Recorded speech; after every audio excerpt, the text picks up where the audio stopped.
안녕하세요. 재건축 재개발 전문 최정환 변호사입니다. 지난 2021년 말부터 진행된 부동산 경기 침체로 부동산 매매 시장이 위축되었으나 최근에는 서울을 중심으로 아파트 매매 거래가 회복되고 있습니다. 이에 따라 미래 신축 아파트에 해당하는 재건축 재개발 조합원 입주권 거래도 늘어나고 있습니다. 하지만 위 입주권에 관하여는 도시 및 주거환경정비법이 적용되고 이를 제대로 검토하지 않고 거래할 시 현금 청산 등의 법적 리스크가 크기 때문에 주의를 기울이셔야 합니다. 그래서 이번 영상에서는 재건축 재개발 입주권 거래 시 반드시 기억해야 하는 5가지 사항에 대해 말씀드리고자 합니다. 첫째, 조합원 물건 거래의 목적이 입주권 거래임을 명시하셔야 합니다. 조합원 물건을 거래하는 매매 계약서에 해당 매매의 목적이 입주권, 즉 미래의 아파트를 얻기 위함임을 명시하셔야 합니다.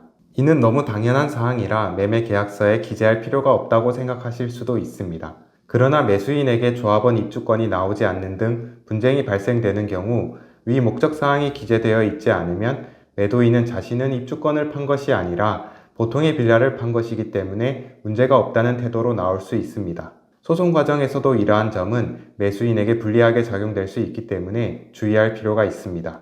둘째, 투기과열지구 내의 조합원 지위 양도 제한에 주의하셔야 합니다. 도시정비법에 의하면 투기과열지구 내의 재건축 사업의 경우에는 조합 설립 인가 후, 재개발 사업의 경우에는 관리처분 계획 인가 후 조합원 지위 양도가 원칙적으로 금지됩니다. 예외적으로 사업시행 인가 신청이나 착공, 준공 등이 일정 기간 지연된 경우나 1세대 1주택자가 10년 이상 소유, 5년 이상 거주한 물건을 양수한 경우에는 조합원 지위를 승계할 수 있습니다. 위 규정에 위반되는 경우 매수인은 조합원이 될 수 없고 현금 청산되기 때문에 투기과열지구 내의 입주권 매매 시에는 반드시 주의를 기울이셔야 합니다. 다행히 현재 투기과열지구로 지정된 곳은 서울 서초구, 강남구, 송파구, 용산구 4곳뿐입니다. 셋째, 투기과열지구 재당첨 금지에 유의하셔야 합니다. 투기과열지구 정비사업에서 이미 조합원 분양을 받았거나 일반 분양을 받으신 경우에는 그로부터 5년 안에는 다른 투기과열지구 내 정비사업에서 분양 신청을 할 수가 없습니다.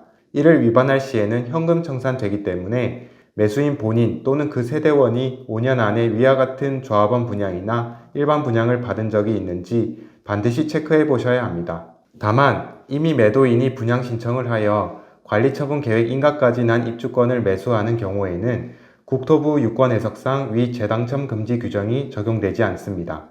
그래서 이 경우에는 매수인이 5년 내에 투기과열지구 내 정비사업에서 분양을 받은 적이 있다고 하더라도 조합원 입주권을 취득할 수 있습니다. 넷째, 매도인이 다물권자인지 반드시 확인할 필요가 있습니다. 조합 설립 인가 이후 다물권자로부터 일부 물건을 양수한 사람에 대해서는 독립된 분양권이 인정되지 않고 양도인과 함께 공동 분양 대상자가 되기 때문에 매도인이 다물권자인지 여부를 반드시 확인할 필요가 있습니다. 또한 매도인 본인이 다물권자인 경우뿐만 아니라 매도인 부부가 다물권자인 경우에도 일부 물건을 양수한 자는 동일한 불이익을 받기 때문에 주의하셔야 합니다. 매도인 세대의 다물권자 여부는 조합원 명부나 관리처분 계획 통지서를 보면 확인하실 수 있으니 매도인 측에 이를 보여달라고 하시면 됩니다. 그러면 매도인은 위 자료를 조합에 정보공개 청구할 수가 있습니다. 또한 매매계약서 특약에도 다물권자 아님을 확인받고 특약 위반 시 위약금 등을 규정할 필요가 있습니다. 아울러 위 사항은 공인중개사의 확인 설명 대상이기 때문에 사고 발생 시에는 공인중개사를 상대로도 과실 책임을 물을 수가 있습니다. 재개발 재건축 관련 소송 가운데 가장 많은 비중을 차지하는 것이 바로 위 다물권자 입주권 소송이기 때문에 꼭 확인을 하시기 바랍니다. 다섯째, 주택이 아닌 상가, 토지 등 특수물건의 경우 입주권 규정을 반드시 확인하셔야 합니다.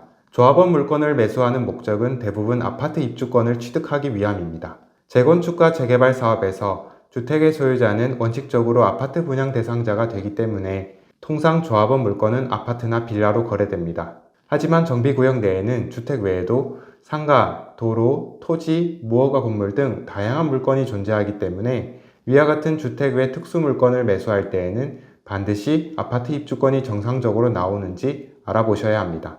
특수물건에 관한 입주권 유무를 알기 위해서는 도시정비법령뿐만 아니라 해당 지자체의 조례와 정관까지 확인하셔야 하기 때문에 한층 더 주의를 기울이셔야 합니다. 따라서 법률 전문가의 상담을 받아보시는 것도 한 방법입니다. 지금까지 재건축, 재개발, 입주권 거래 시 주의하셔야 할 필수 사항에 대해 알려드렸습니다. 더 궁금하신 사항이 있으시면 댓글 남겨주시면 되겠습니다. 감사합니다.